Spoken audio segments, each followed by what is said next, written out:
السلام عليكم ورحمة الله وبركاته. الحمد لله وكفى وسلام على عباده الذين اصطفى. أما بعد فأعوذ بالله من الشيطان الرجيم.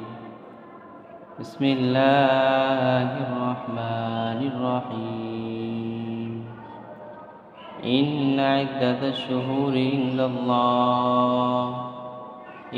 الله 12 شهرا في كتاب الله يوم خلق السماوات والأرض منها 4 حرم ذلك الدين القيوم. وقال رسول الله صلى الله عليه وسلم: أفضل الصيام بعد رمضان شهر الله المحرم. صدق الله مولانا العظيم.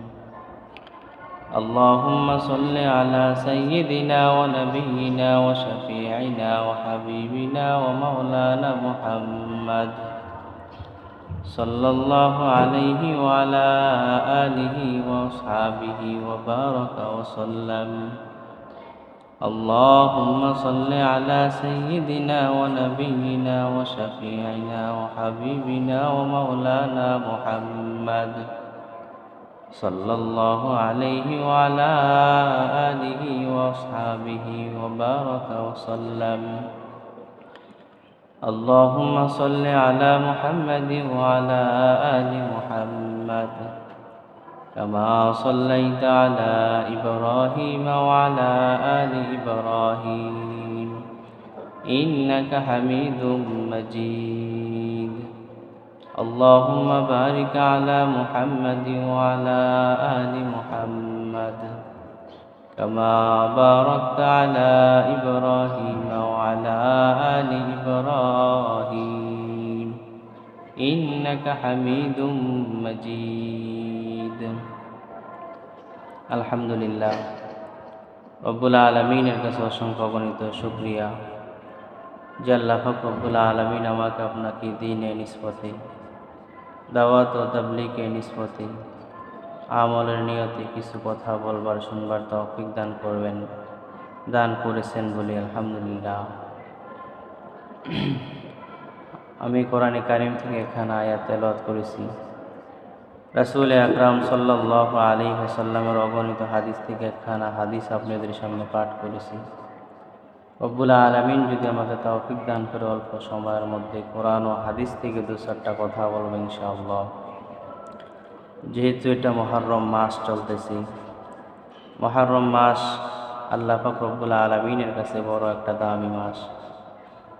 হাদিসের মধ্যে বলা হয়েছে যে রমজানের পরে 4টা মাসের কথা হাদিসের মধ্যে বলা হয়েছে, যে অনেক বড় বড় 4টা হাদিসের কথা, 4টা মাসের কথা বলা হয়েছে হাদিসের মধ্যে, যে 4টা মাস রব্বুল আলামিনের কাছে অনেক দাম। তার মধ্যে একটা মাস হলো মুহররম মাস। মুহররম মাসের মধ্যে আমাদের কিছু করণীয় আছে, বর্জনীয় আছে। মুহররম মাসে আমাদের কিছু বড় বড় আমল আছে। তো রব্বুল আলামিন যদি আমাকে তৌফিক দান করে অল্প সময়ের মধ্যে 2-4টা কথা বলবেন ইনশাআল্লাহ। রব্বুল আলামিন পবিত্র কোরআনের মধ্যে বলেন, বিসমিল্লাহির রহমানির রহিম। ইন্না ইদ্দাতাশ শুহুরি ইনদাল্লাহি 12 শাহরা ফি কিতাবিল্লাহি ইয়াওমা খালাকাস সামাওয়াতি ওয়াল আরদ মিনহা 4 হুরুম যালিকাদ দীনুল কাইয়্যুম। রব্বুল আলামিন পবিত্র কোরআনের মধ্যে বলেন, নিশ্চয়ই আল্লাহ তাআলার বিধান ও গণনার মাস 12টি। আসমান সমূহ ও পৃথিবী সৃষ্টির দিন থেকে তার মধ্যে 4টা মাস সম্মানিত। রব্বুল আলামিনের কাছে 4টা মাস সম্মানিত। সুতরাং এর মধ্যে তোমরা নিজেদের প্রতি অত্যাচার করো না, এর মধ্যে তোমরা নিজেদের প্রতি জুলুম করো না। রাসূল হাদিসের মধ্যে বলেন, আফদালুস সিয়ামি বাদা রমাদান শাহরুল্লাহিল মুহাররম রমজান মাসের রোজার পরে সর্বশ্রেষ্ঠ রোজা আল্লাহর মাস হলো মুহররম মাস। রমজান মাসের রোজার পরে সর্বশ্রেষ্ঠ রোজা হলো মুহররমের রোজা। এই মুহররম মাসে বড় বড় কিছু আমল আছে। এই মুহররম মাসে রব্বুল আলামিন অনেক কিছু ঘটাইছেন।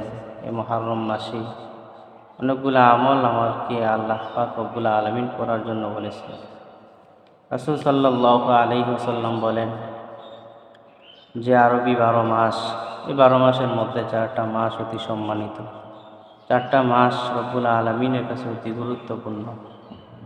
1 নম্বর মাস হলো জিলকদ মাস, এটা রব্বুল আলামিনের কাছে অনেক সম্মানিত মাস। 2 নম্বর মাস হলো জিলহজ মাস, এটা রব্বুল আলামিনের কাছে অনেক সম্মানিত। 3 নম্বর মাস হলো মুহররম মাস, এটা রব্বুল আলামিনের কাছে অনেক সম্মানিত। 4 নম্বর মাস হলো রজব মাস, এটা রব্বুল আলামিনের কাছে অনেক সম্মানিত। মোট কথায় 4টা মাস জিলকদ, জিলহজ, মুহররম, রজব, এই 4টা মাস রব্বুল আলামিনের কাছে অনেক সম্মানিত। তো এটা যেহেতু মুহররম মাস চলতেছে, এই মুহররম মাসের মধ্যে কিছু আমল আছে। এই আশুরার দিনেই, মুহররমের দিনকে আশুরার দিন বলা হয়। এই আশুরার দিনে আল্লাহ তাআলা অনেক কিছু ঘটাইছেন। এই মুহররমের 10 তারিখ আল্লাহ তাআলা অনেক কিছু দুনিয়ার জমিনে, এই জমিনের মধ্যে ঘটাইছেন। তার মধ্যে যেরকমভাবে 1 নম্বর আল্লাহ তাআলা এই দিনে আসমান জমিনকে সৃষ্টি করেছেন। আমাদের চোখের সামনে যে আসমান জমিন দেখতে পাইতেছি, এটা আল্লাহ তাআলা এই মুহররমের 10 তারিখই আসমান জমিন সৃষ্টি করেছেন। 2 নম্বর আদম নবীকে এই দিনে সৃষ্টি করেছেন। মুহররমের 10 তারিখে আল্লাহ তাআলা হযরত আদম আলাইহিস সালামকে সৃষ্টি করেছেন। 3 নম্বর এই দিনে হযরত আদম ও হযরত হাওয়া আলাইহিস সালামকে জান্নাত থেকে প্রেরণ করা হয়েছে দুনিয়ার মধ্যে। 4 নম্বর মহাপ্লাবন শেষ হওয়ার পর হযরত নূহ আলাইহিস সালামের নৌকা এই দিনে পর্বতে গিয়ে ঠেকেছিল। আমরা সবাই জানি নূহ আলাইহিস সালামের সাথে তার উম্মতের সাথে একটা ঘটনা ঘটছিল। তো উনি বড় একটা নৌকা নিয়ে, প্লাবন নিয়ে সফর করছিল। তো এই নৌকা আল্লাহ তাআলা পারে যে নিয়ে পৌঁছাইছে এই মুহররমের 10 তারিখে, এই আশুরার 10 তারিখ আল্লাহ তাআলা পারে নিয়ে পৌঁছে দিয়েছেন। 5 নম্বর হযরত মূসা ও তার অনুসারীদেরকে আল্লাহ তাআলা এই দিনে ফেরাউনের হাত থেকে রক্ষা করেছেন এবং এই দিনে লোহিত সাগরে ডুবে মারা যায় ফেরাউন। এই মুহররমের 10 তারিখেই ফেরাউন নদীতে পড়ে ডুবে মারা যায়।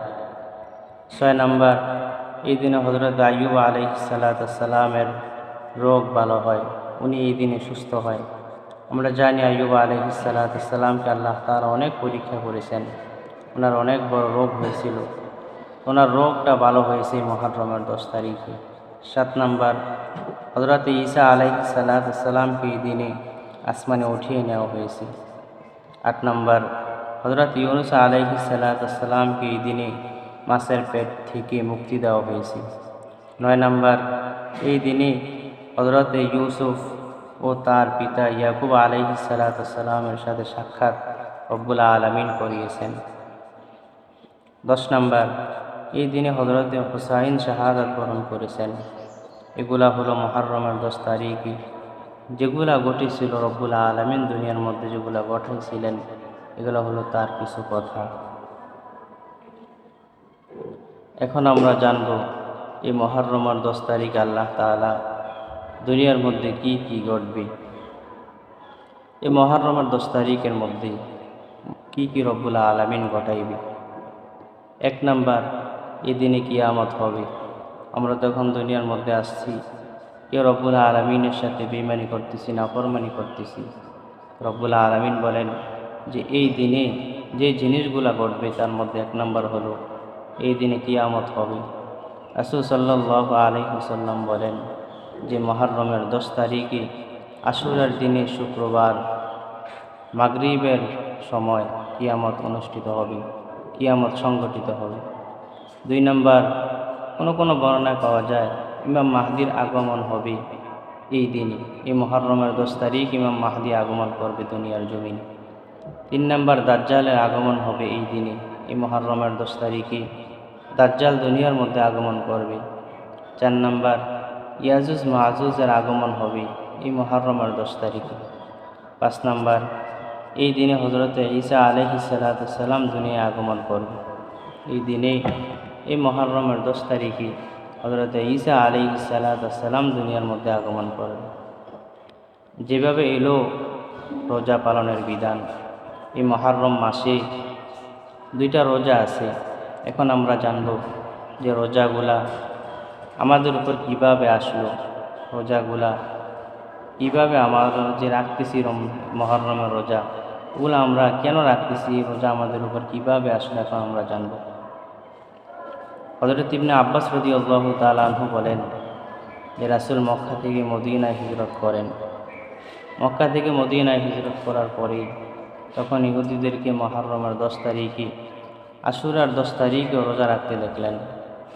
রাসূল আকরাম সাল্লাল্লাহু আলাইহি ওয়াসাল্লাম তাদেরকে জিজ্ঞাসা করলেন, তোমরা এই দিনে কেন রোজা রাখো? তারা বলল, এটা আমাদের মুক্তির দিবস। এই মুহররমের 10 তারিখে আমাদের নবী হযরতে মূসা আলাইহিস সালামকে আল্লাহ তাআলা ফেরাউনের হাত থেকে বাঁচাইছেন। এজন্য আমরা শুকরিয়াতান একটা রোজা রাখি। রাসূল আকরাম সাল্লাল্লাহু আলাইহি ওয়াসাল্লাম ইহুদির কথা যখন শুনল, রাসূল বলতেছে, এ মূসা তো আমার ভাই, সুতরাং আমিও রোজা রাখব।